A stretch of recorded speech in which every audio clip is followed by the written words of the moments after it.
नमस्कार दोस्तों, जय शंकर महाराज। मैं आपका दोस्त भज्जी शर्मा डमडमरू चैनल पर आपका फिर से हार्दिक अभिनंदन करता हूं। आज के इस वीडियो में आपको देखने को मिलेगा देश की बहुचर्चित घटनाओं की जानकारी, जो कि है बिहार के सोनू कुमार को लेकर तथा पंजाब के मुख्यमंत्री श्री भगवंत मान जी को लेकर, जो कि आजकल देश की सुर्खियों में छाए हुए हैं। और अंत में मैं बात करूंगा कुछ महत्वपूर्ण तथ्यों के ऊपर, जिसके ऊपर यदि हर एक भारतवासी अमल करता है तो हमारा यह भारत देश अतिशीघ्र जल्दी से जल्दी भ्रष्टाचार मुक्त हो जाएगा और उन्नति की राह पर आगे बढ़ सकेगा। तो बिना समय गवाए आपको ले चलते हैं वीडियो में। Let's go.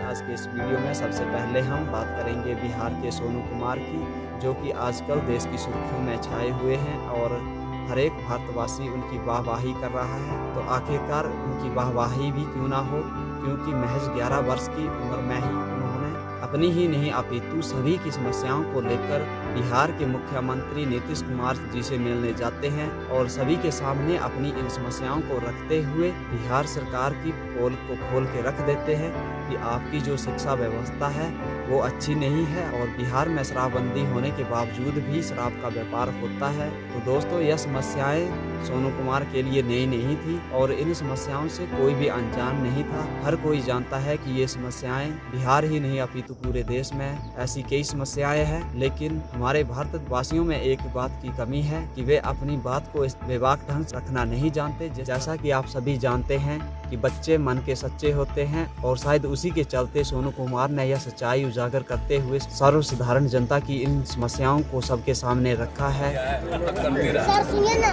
सर सुना जा सर हमको पढ़ने के लिए हिम्मत दीजिए सर, हमको गार्जियन नहीं पढ़ाना चाहते हैं सर। हम अभी कल्याण विभाग माननीय मुख्यमंत्री जी के ग्राम पहुँचे हैं और ये अभी लगता है मध्य विद्यालय है जो कि सभी स्कूल में रहता है। और हमको ये मांग है सर कि हमको शिक्षा चाहिए और सरकारी स्कूल में सर शिक्षा नहीं होती है, हम जानते हैं।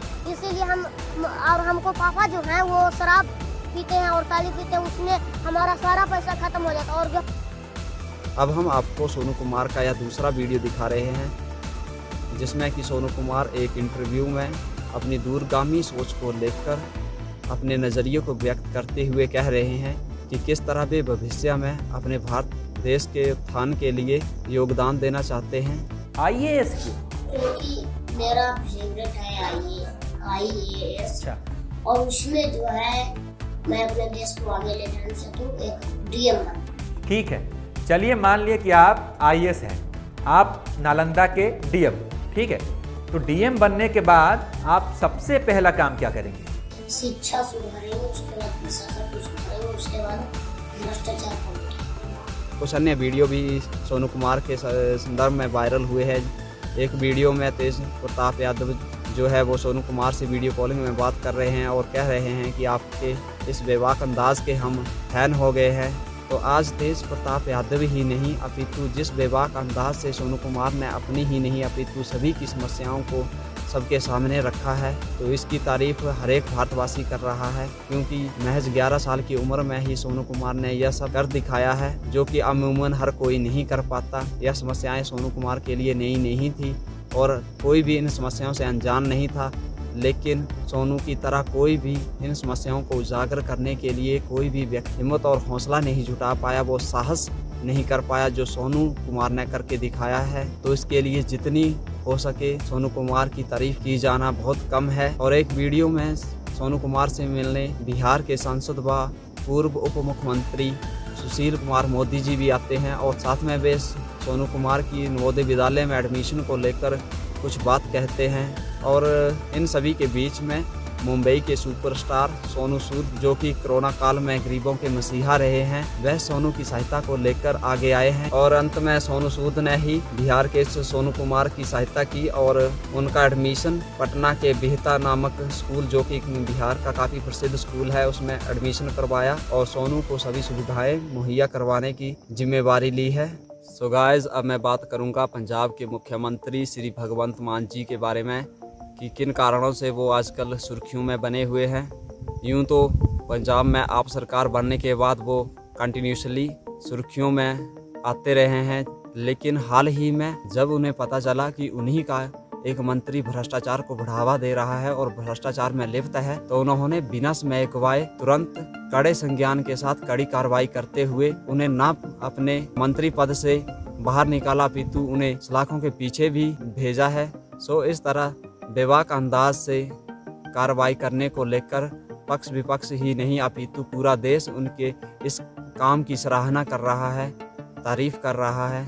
नहीं तो आज दिन तक अमूमन ये देखा गया है कि जब भी किसी नेता या किसी मंत्री के ऊपर भ्रष्टाचार या कोई समाज विरोधी आरोप लगता है तो कारें और पार्टियां अक्सर अपने ही नेता को बचाने के पक्ष में उतरती है। लेकिन भारत के इतिहास में पहली या दूसरी बार यह घटना हुई है किसी मुख्यमंत्री ने अपने ही मंत्री के ऊपर इस तरह की कड़ी कार्रवाई की हो। तो इनकी यह कार्रवाई को देखते हुए हमें यह सीख मिलती है कि देश की अगर हर एक पार्टी और उनके प्रमुख अगर इस बात को जान लें कि जो भी लोग उनके साथ स्वार्थ की भावना को लेकर जुड़े हुए हैं, जो लोग उनकी पार्टियों के अंदर रहकर भ्रष्टाचार या समाज विरोधी काम कर रहे हैं, उनके ऊपर अगर इस तरह से कड़ी कार्रवाई की जाए तो हमारा भारत देश जल्दी से जल्दी उच्च स्तर पर भ्रष्टाचार मुक्त हो जाएगा। इन दोनों घटनाओं से रिलेटेड ज़्यादा जानकारी आप जुटाने के लिए YouTube पर अन्य वीडियो देख सकते हैं, जिससे आपको की ज़्यादा जानकारी प्राप्त होगी। पिछले कुछ वर्षों से मैं देख रहा हूँ कि हमारे भारत देश की जो जनता है वो अपने हकों व समस्याओं को लेकर अपनी बात सबके सामने रखने में संकोच महसूस करती है व हिचकिचाती है, जिसके कारण भी ये समस्याएं आज उत्पन्न हुई है। इसके पीछे क्या कारण है कि हो सकता है कि लोगों में अभी उस तरह की जागरूकता नहीं आई हो। किसी भी सही और सार्थक बात को सबके सामने रखने के लिए जो निडरता, निर्भयता, हिम्मत और हौसला चाहिए, हो सकता है कि भारत की जनता में अभी उसका अभाव हो, जिसके चलते कि वह अपनी समस्याओं को नहीं रख पा रहे और कुछ लोग चाटुकारिता के चलते हुए भी देश और समाज के मुद्दों पर बात नहीं करना चाहते, देश व समाज की समस्याओं से अपना मुख मोड़ लेते हैं और वे सब कुछ देखते हुए भी अनदेखा कर देते हैं, जिसके चलते जो है ये हमारा भारत देश आज इस दशा से गुजर रहा है।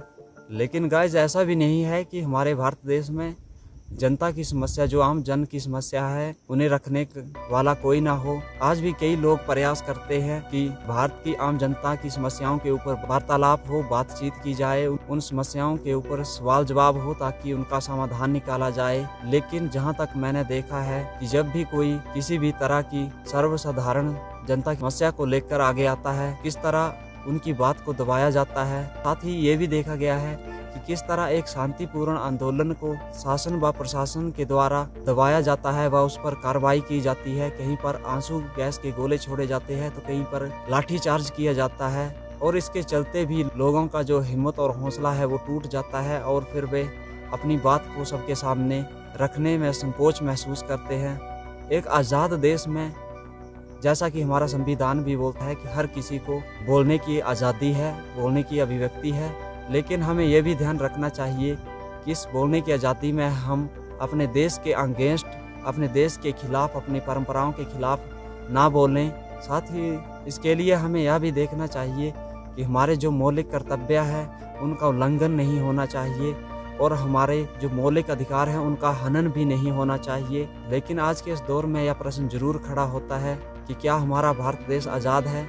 अगर आज़ाद है तो फिर जनता की जो समस्याएं हैं उनके ऊपर वार्तालाप क्यों नहीं होता, उनके ऊपर समाधान क्यों नहीं होता?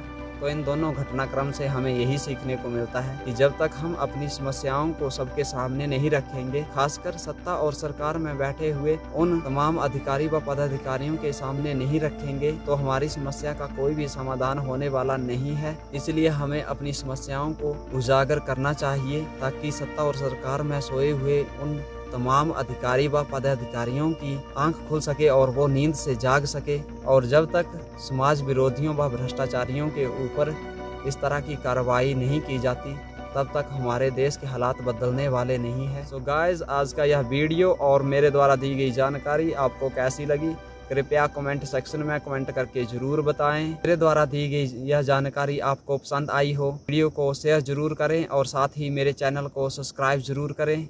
जय हिंद, जय भारत।